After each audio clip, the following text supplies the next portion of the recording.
राम राम साथिड़ा। आज क्या बोलूं, शब्द कम पड़ रहे हैं मेरी जबान की। आज की कहानी बड़ी मार्मिक कहानी है, तो आओ आपा सुना। समय दोपहर के 1 बजे थार मरुस्थल के गांव की सड़क। भाई बहन ढाणी से गांव की दुकान से नमकीन लेकर लौट रहे थे। दोनों के मुंह मास्क के ढके थे। हालांकि भाई के पांव नंगे थे और इस तपती सीमेंट की सड़क पर जल रहे थे। ये नज़ारा देख मेरे मन में खुशी और दुख दोनों भाव एक साथ पनपे। खुशी इसलिए कि ये बालक महामारी के खिलाफ सतर्क लग रहे थे, पर ये खुशी भी ज्यादा देर न रहकर चिंता में बदल गई। जब पास ही साहब में जाकर कुछ पैसे देते हुए मैंने पूछा, बेटा आज ये मास्क कहाँ से लाए हो? तो उसका जवाब था, साहब स्कूल के बाहर बहुत पड़े हैं, वहीं से लेकर आए हैं।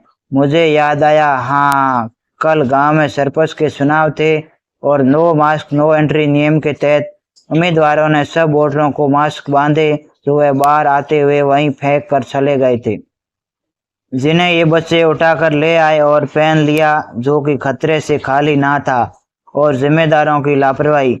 खैर मैंने इन्हें समझाया कि इस तरह से दूसरों के उपयोग किए मास्क नहीं लगाने चाहिए।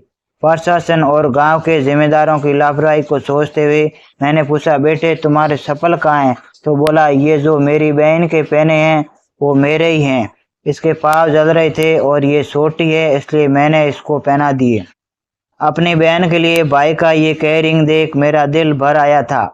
मैंने कहा, ये जो मैं पैसे दे रहा हूँ उससे तुम एक नई चप्पल ले लेना।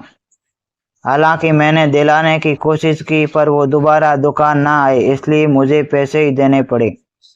वो बोला, आप भगवान हो क्या अंकल जी? मैंने कहा, ना बेटा, भगवान कोई नहीं है या इंसान के रूप में। पर तुम ऐसा क्यों कह रहे हो? वो बोला, मैंने भगवान से रात में नए चप्पल मांगे थे, अब मिल जाएंगे मुझे।